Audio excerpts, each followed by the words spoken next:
4 ways to raise your vibration and frequency. Everything seems uncertain. We realized that control is just an illusion of our mind and that everything that is outside of ourselves is being controlled by other forces.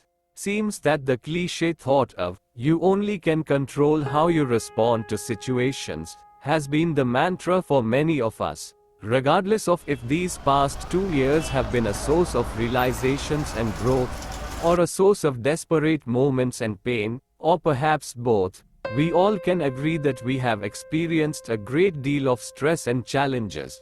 Stress is just a bundle of emotions rushing like a river, tearing everything in its way, and we all have different ways to cope with it. These emotions and how you deal with them will determine at what frequency your energy is vibrating. The higher the frequency of your energy or vibration, the lighter you feel in your physical, emotional, and mental bodies. You experience greater personal power, clarity, peace, love, and joy. You have little, if any, discomfort or pain in your physical body, and your emotions are easily dealt with. How can you raise your frequency and protect your energy? There are many ways you can do that. For instance, Ayurveda teaches us to live in harmony with nature, having a lifestyle that is aligned with our constitution, providing us with many tools to have a happier existence. Let's focus on some things that we can do right away. 1. Be aware of your thoughts. Our thoughts fuel our frequency. Whatever thoughts you have will tint your reality. Think about your mind as a hotel and you are the owner. You choose who is going to be your guest. You have the power to open the gate of your mind for some thoughts and let them crash there for as long as you want, or simply say, sorry, we don't have any openings. Remember what Gautam Buddha said. The mind is everything. What you think you become. That doesn't mean that we can never feel certain feelings or thoughts such as sadness, anger, frustration, jealousy, envy, guilt, shame, or fear, but when we allow these thoughts or feelings to take all the space, then there is no room for high vibrational thoughts to be part of our mindset. All the space is already taken. So, it is okay to feel this way sometimes, and as you process whatever is making you feel that way, most likely yourself and how you deal with external influences, take a deep breath in and out through your nose and know that everything, absolutely everything is temporary, including the situations that made you feel that way. Slowly create the habit to replace sadness for joy, anger for gratitude, frustration for patience, jealousy for self-acceptance, envy for generosity, guilt for accountability, shame for self-love, and fear for self-compassion. 2.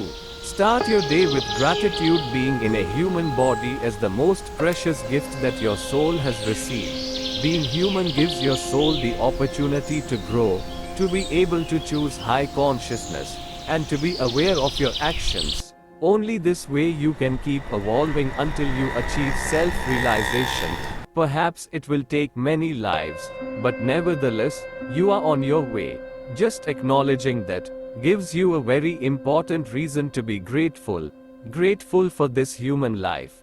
There are so many other things to be grateful for: your health, your loved ones, your wisdom, your teachers, being able to experience the sunrise, the sunset, the wind in your face, the music that you love, or simply being alive and being able to read this. Gratitude is not just a list of things and people, it's a way of life.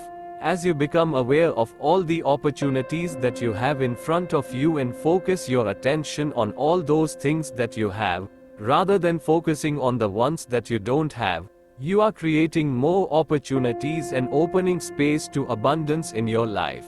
You could open your day with a simple prayer or affirmation. Thank you, insert here whatever resonate with you. God, Mother Earth, Divine Mother, Spirit, Universe, Krishna, Buddha, my higher self.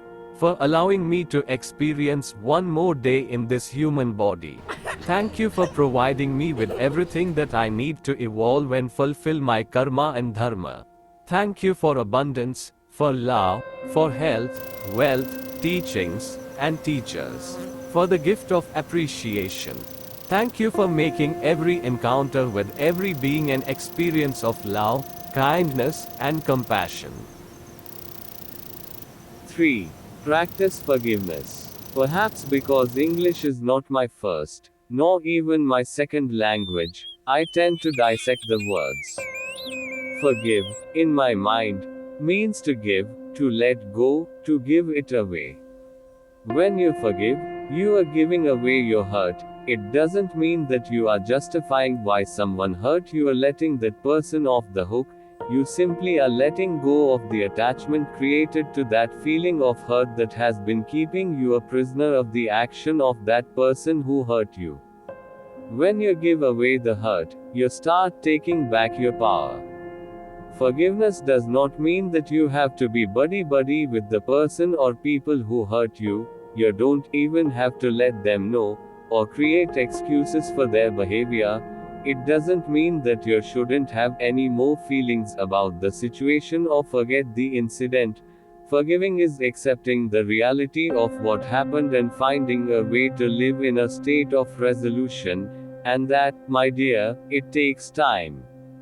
So, in the same way that you cannot rush your healing, love that song from Trevor Hall, you cannot rush forgiveness. Forgiveness is a journey, and like every journey, we must start somewhere, and as you start walking through that path, remember to forgive yourself as well. This is an easy to remember affirmation to start with. I forgive you for any intentional or intentional hurt that you may cause me, in this life or in past lives.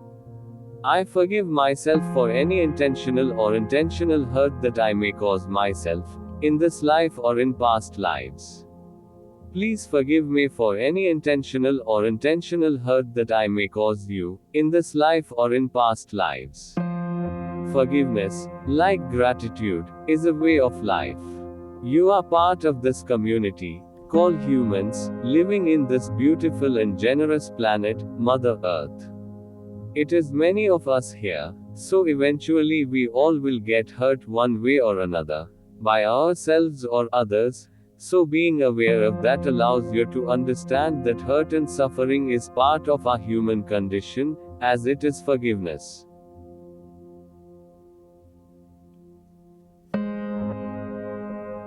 4. Be kind. Kindness, like many other practices, starts from the self. Being kind to yourself is as important as being kind to others. Think for a moment the way that you speak to yourself, the thoughts that you have about yourself, the self-judgment, the self-criticism. I am sure that you do not talk like that to your loved ones, perhaps not even to a stranger. You are unique and precious. The gifts and skills that you brought into this life are exclusive to yourself. Om Shanti, peace, love and blessings. Bye bye.